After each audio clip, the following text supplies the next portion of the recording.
Welcome to the Easy Sports Talk Show with Ed Smith and Javon Adams. My name is Javon Adams. You can call me Jay or J Love. That man is Ed Smith. He not only played professional baseball, but he also played in the National Football League for that first Super Bowl bound team for the Atlanta Falcons. He is a motivational speaker.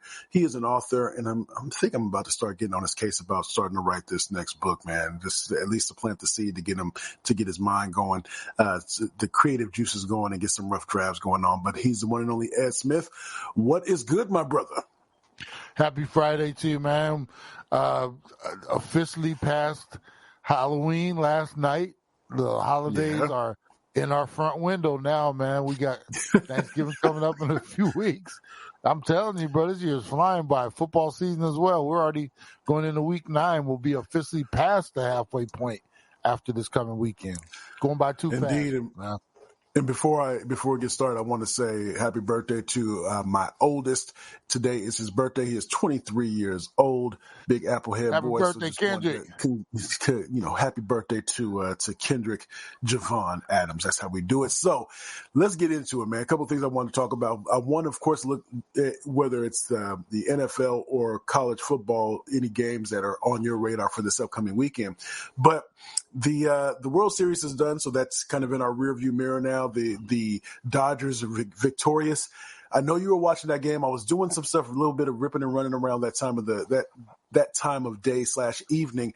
But at one point, I'm listening because I'm on my way home, and Aaron Judge, or there was a home run. I mean, the Yankees are in the lead. Before I know it, they're up by quite a few runs, and the next thing I know, the Dodgers win. I get an alert. I get one of those ESPN alerts that it's a close game. I'm thinking, wait a minute, hold on. No. That the Dodgers are 3 outs away from winning the World Series. Wait. What happened? What did I miss? So I tune into the game, and they end up pulling it out.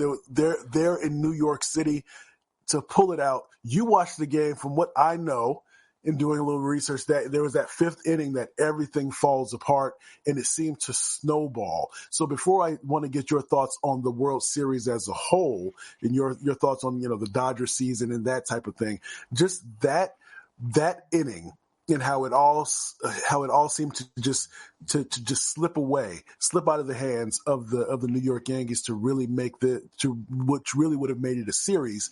Your observations, and have you ever been a part of something like that, even if it's not on that stage, but just in a baseball game where it just all falls apart on you? This was a calamity of errors in every definition of the phrase. It all started out so innocently too, and that's how innings and things like this happen. And you're talking to somebody, I played over 1,000 games as a professional in baseball over a 9-year career, and I've seen games lost and won in so many crazy ways. How the Yankees lost this one, I guarantee you they would have rather have gotten blown out 20-0 than lose the way they did the other night, because that is like will sit in the pit of their stomach, because they still would have had 2 games to win after that to pull off the massive, coming back from 3 down. But they would at least they will never know what would have happened if they would have just closed that one out, put a little pressure on the Dodgers to go back to L.A. Yeah, maybe pull off Game 6 and get to a Game 7. You just never know, and we won't, because of an Aaron Judge dropped fly ball, as routine as you could imagine.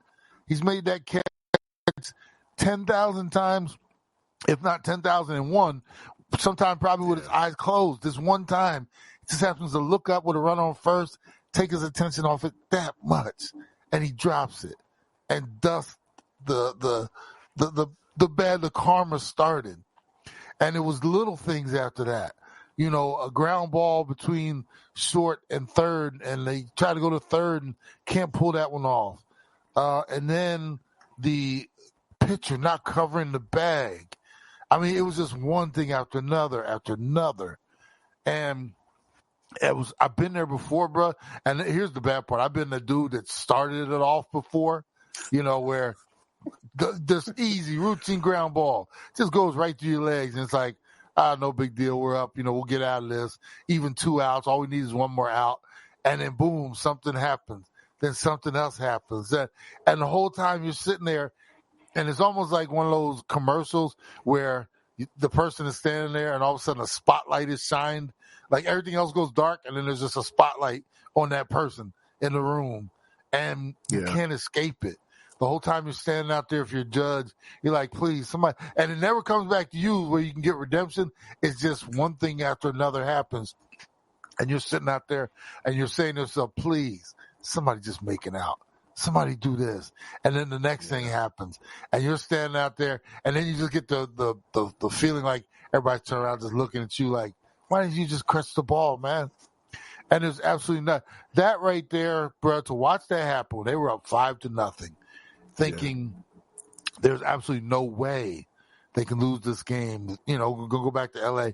And then to watch it. The interesting part, I will say this, the Dodgers tied it up 5-5. Mm-hmm. The Yankees did come back and took a lead at 6-5. So they rebounded a little bit, but just to give up that 5-run cushion, I know they went back up by 1, and it just wasn't enough. That was kismet. I don't know what you call it. There was something going on. Somebody did something to either anger the guys or the baseball guys, or maybe sold somebody's 13th child down the road or something for a Super Bowl or a World Series title. But it was painful and interesting to watch at the same time because, like I said, I've been there before. And you just know when you start to see it and the little things start to happen. It's like, I think they're going to blow this game. And, man, that was tough. So for all New York fans, for the New York players to have to live through the offseason, because you remember, we always talk about this.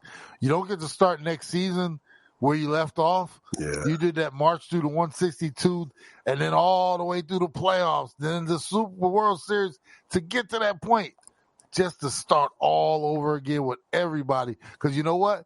Come the first game of the season next year, the New York Yankees are going to be tied with the Chicago White Sox as far as best record in the league. Both of them are going to be 0-0. So all that 121 games that the White Sox lost last year, they can wipe that off. They're just as good a team as you come next year in April. And that hurts, bro, because you got to start it all over again. And knowing how close you are. What hurts even more, though, is in order to have a good season or a great season, you have to go all the way back to the World Series. Oh, yeah. And get to the next game. So whatever that next game is. So it's either win the World Series or instead of losing 4-1, you got to get to 3-2. You got to get to 3-3. So that's the thing. If you lose in the first round of the playoffs, you got to get all the way back to the first round. That's when your season starts. And so you think that they were at the very last steps. That's when your season starts, is getting back to the World Series. And that's a lot of pressure. Yankees haven't won one, I think, in 15, 16 years now. That's unacceptable for their fan base. So you can't just get back there. You got to win one. So the pressure's already started for 2025. No such thing as getting there and coming up even one out short. They got to win one.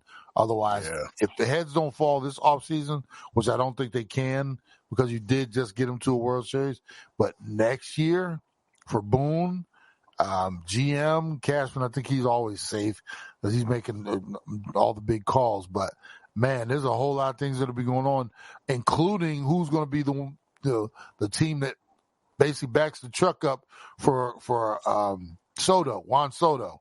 So he's a big ticket item out there. It all starts with him. But for right now, that was a heck of a baseball season that came to a conclusion, and I was thoroughly satisfied by that meal, bro. What's interesting to me, and so congratulations to the Dodgers, of course, for being World Series champs. Two things before we move on to a little bit of football. One is that you would think that, given the way that history has been so kind to the Dodgers, that they would have more than this being their 8th World Series championship, because the St. Louis Cardinals, they have, I don't have the exact number. They have the Yankees have the most, and I believe it's in the Cardinals, St. Louis Cardinals, and then you have 9 for the Athletics, and so you have some other organizations that have quite a few. But it's interesting that the Dodgers, when I say only 8, I mean winning 8 is winning 8, but 8 World Series titles when you would think that they would be more storied than that, even though they are definitely a storied franchise. Yeah, the Yankees, they stacked a whole bunch of chips in the early days. I think they got 27 of them, but they were going multiple years, picking them up, scooping them up all those years ago. I guess it shows the parity in the game that and even as much money as the Dodgers have recently spent, you would think they'd have a bunch more as well. But, that's the nature of baseball. And that's the second thing I was going to say, is that for all those teams who say that we can't compete, and yes, I would think that there would, to really entertain some type of, I've heard the argument about not necessarily a ceiling, but a floor, because there are some teams that just don't want to spend it all, insert athletics, but they don't want to spend it all. And so they spend as little as possible. And then others that will just spend like it's going out of style, like it's never going to go out of style. But what's interesting to me is that the Dodgers, and when you think of the Red Sox, when you think of the Yankees, how they spend so much money on their payrolls. And yes, the Red Sox have won some World Series over the last, decade and a half or so, but they're oftentimes not the ones that are winning these World Series. You think of the Houston Astros, yes, they spent some money, but I'm saying more often than not, it's not those top ones that are winning the World Series. So just because you're not spending the most doesn't mean that you should automatically count yourself out. But the Dodgers, that's why there's even more pressure on a team like the Yankees or a team like the Dodgers to not just get to the playoffs, not get deep in the playoffs, but win the World Series, because I'm spending all this money. I want something back. Make it work. Make it enough. Make it work, Smokey. Well, one of the interesting things was Detroit had a total payroll of 18 or 19 million. They got to the playoffs this year. So, I mean, you got players on one player on the Yankees makes that much in a single season compared to your entire roster making 18 or 19 million. So, I mean, there are those fairy tales out there. For the most part, we do know the more you can spend, because in my opinion, and I've heard the argument that the Dodgers are going to go after Juan Soto.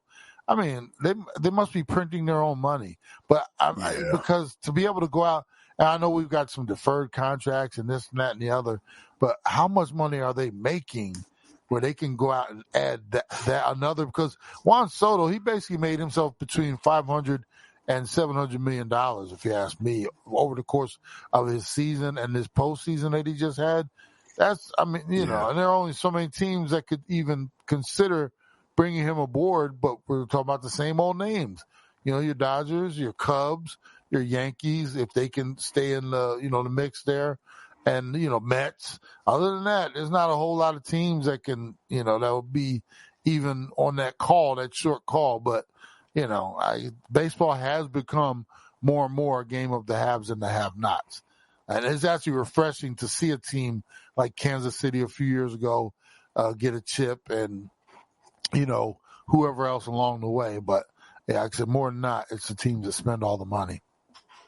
And to that point, though, what you worry about is the squad that overachieves, and then they realize, wait a minute. So I did all that for less than what the dude across the street makes. Oh, I want to make more money like him. And then what happens is I think it disrupts the culture of the team, because then people start going for self. Well, whether I win or whether I lose, I need to make this money. And so because it's self-preservation that you have to start thinking about. And then the team suffers because you start thinking about the individual, because I don't know how long I'm going to be in this game. You look at maybe as the organization that I'm playing with that isn't spending this money, they look at me as disposable. So I better make as much money as I can before they throw me away. Yeah, I'm kind of torn, because it should be we know it's not for love of the game, but for the amount of money some of these guys are just making now. It's astronomical. It really is crazy. And we're talking about, we're talking about guys upwards, and it's even worse in basketball, but you're talking about, guys making, $250, $300 million to play a game. But it is, I always wonder this though, if the owners can pay that kind of money to these players, what are they making? That's the big question. There's a whole, and then how can a family go to a game these days, and a family of 4 to go to a baseball game? The tickets, the parking, the concessions, and then if you want to get a banner or anything like that, you're talking about hundreds of dollars. You're talking about dropping $1,000 for one night, and they play, 81 home games. It's like, how did I don't know how the game is surviving. It's obviously surviving by the television contracts, but if you can pay the players this, and the owners are making that, then I guess everybody should be happy, because obviously nobody's crying poverty in baseball. It's ridiculous. Indeed. So Easy Sports Talk. He is Ed Smith. I am Javon Adams. We do this thing 3 times a week, Monday, Wednesday, and Friday. Make sure you tell a friend about what we got going on. I want to get into a couple of games, that maybe 2 or 3, whether it's college football or the NFL, that you're going to be watching. So I'm going to start with the NFL. Are there any games that kind of draw your attention? I see this because looking on the surface of things, maybe the Rams Seahawks, just because the NFC West division is so bunched up. Maybe seeing the Lions Packers, because the Lions have been beating teams down lately, and I think. Jordan Love, he's a little bit dinged up, got a little dinged up right at the end of last week's game. But of course, that's always a heated matchup when they play, because they are division foes. Aside from that, I was looking at maybe the Dolphins Bills, but because they're a work in progress. Any of those kind of stick out to you? Either of those or any other ones stick out to you from this week's upcoming games? Well, before we get into that, I had to, it's obviously Friday. Yesterday was Thursday Night Football. Let's talk about this real quick, Jay. The rookie wide receiver who dropped the ball before he crossed the goal, the goal. His first would have been his first touchdown, his first career touchdown, thrown to him by a Hall of Fame quarterback. Isn't that a story you would love to tell your grandson or your granddaughter one day, with them sitting on your lap, right? Instead, this clown drops the ball just drops the ball before he crosses the goal line. I mean, and I'm sitting there, and these are teachable moments, bro. I'm sitting there, we both got sons in that, generation, whatever they want to call themselves. And my son was like, well, it was just a mistake. You can't. I'm like, bro. No. And that's the way they treated it, was that it was just a mistake, because I looked on the sidelines. They kept panning to him on the sidelines, and nobody was yelling in this young man's face, because you want him to get it through his head. This can't happen. Wait until you're in the middle of the end zone before you drop that ball. But that is something that could have cost them the game, because it was such a tight game. I was going to say poorly played game, for lack of a better term. And so points were at a premium. Come on, man. You got to be better than that. I told my son all the things I would do to that young man if I was a coach. First off, I'd have somebody go take his helmet. He would have sat on the bench and watched the next day. And then for film study today, bro, he would be roasted. And then he'd have to figure out a way how to get back in my good graces to get back on the field again. He might possibly sit a week for me. My son's like, why? I'm like, it's all about lessons. You got to know better than this. There was a time, Jay, when somebody scored a touchdown, and the first thing they did, they used to run the ball over to the referee, give the ball to the referee, then start their celebration. We got these clowns now dropping the ball. Deshaun Jackson did that back in the years ago. Yeah. And it's like, wow, you want to look that cool? You'd rather look that cool than the actual, and how you start the celebration than actually the scoring of the actual touchdown. You crossed the line, you gave the ball to the referee, then you did whatever. These guys are so eager to put the spotlight on them that you're going to leave the best part of the meal on the plate. That just makes no sense to me. And True. the fact that I'm having to have this conversation with my son, and he's literally looking at me like, man, you don't know what you're talking about. That just shows me how further we are removed from that generation. And I now understand, like when my dad used to sometimes say stuff to me, and I thought I had the smart comeback or I knew more. And sometimes he would just look at me like, you dumbass, you have no idea. One day you will, but right now you know. You know, when you know what you know, when you actually don't know nothing. So, you know, just he has that young man's name, Malachi Corley. Or you have no idea what you just took from yourself right there, all in a moment. And you know, and who knows? Maybe he'll score another one. But I know a whole lot of dudes that played in the league and never scored one. So the fact that he just gave one back. Hopefully, the guys are not that cruel to him. Maybe he'll get another one, and he'll cradle it like a baby. I guarantee you. But for right now, that to me is just stupid. So you hit on the games that I was thinking. The Detroit Green Bay, although Love was a little dinged up, that's always a good matchup. If they have to go with Malik. The backup. Malik Willis, the backup, takes that one down a notch. Rams in Seattle. We're going to see how he filled in. He filled in okay while Love was out early. He did. He didn't do. I think the first game was so. Then they gave him a little bit more responsibility in the second game, and he was able to produce a little bit more. Yeah. Maybe not being because he was in Atlanta, right? Wasn't he in Atlanta? This is Detroit, though. This is Detroit coming in. The pressure to score a whole bunch more might be on him. We obviously know the Detroit defense took a little bit of a ding with Hutchinson going down, but this will be a big game if Love doesn't go, or if he does. Either way, the Rams-Seattle game, we'll find out how real the Rams are if they can go into Seattle and get this victory, and we'll also find out how big of a pretender that Seattle is if they let yet another team come in and beat them on their home field. So other than that, there's a lot of kind of mixed emotions as far as games. You got Washington and the Giants. I got another good one. Could be Buffalo and Miami up in Buffalo, but Miami, after the way they gave them away the one they did last week to us. It's almost like they're on life support at 2 and 5. They can't afford to lose too many more games, although it looks like that might be in their forecast because I don't know, with Tua being out and then coming back, it might be a little too late for them. So, but some other, obviously Atlanta, Dallas, that seemed like a much better game before Dallas kind of hit the skids on us. So, it'll be regardless, it'll be a good football Sunday. Just some matchups that. What about your Bengals and Raiders? That one, oh boy. That could be a tough watch right there. Easy Sports Talk Show. He's Ed Smith and I'm Javon Adams.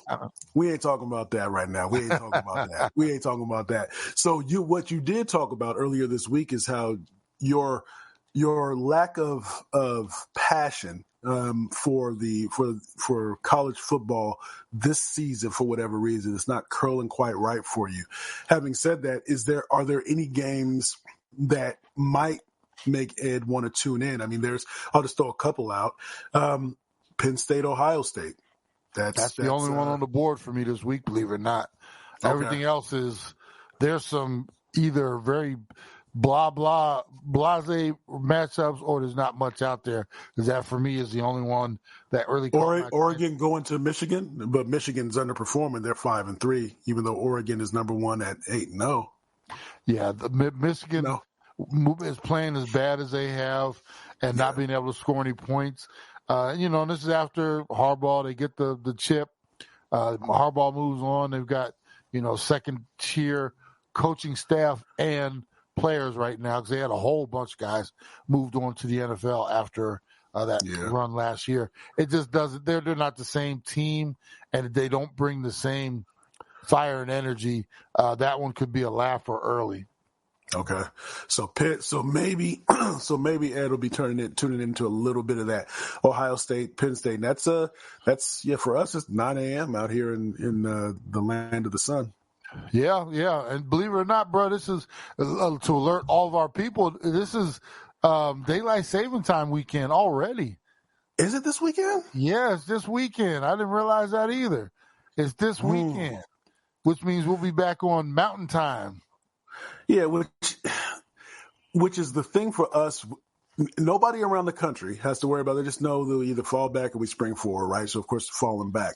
But we don't. We got to pay attention to what everybody else. Oh, man, you 2 hours ahead of me now. Oh, now you 1 hour behind me now. Oh, now I got it. So I didn't mean to call you so early / late. My bad. I'll hit you up tomorrow. It's daylight savings time. Daylight savings time. It usually takes us couple weeks or so before we get the hang of it again. Because now, instead of just relaying everything to, hey, we're at the same time as Cali, we got to start doing math again. You got to throw the equation in there, to put the one over the next one and divide it by this. And, that's 2 hours now, not just one, not just three. Indeed.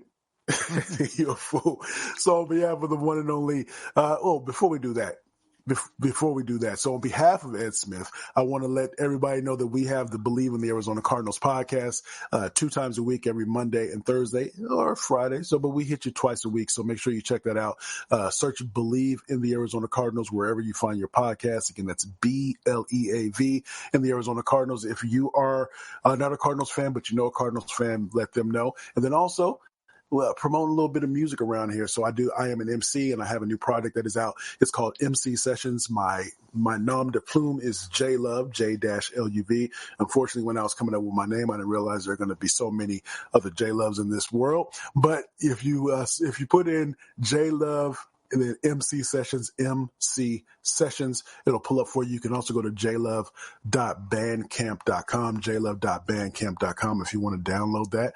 But yeah, so we appreciate it. And again, on behalf of the one and only Ed Easy Smith, I am Javon Adams. We are Easy Sports Talk Show with Ed Smith and Javon Adams. And we always say around this time, you can.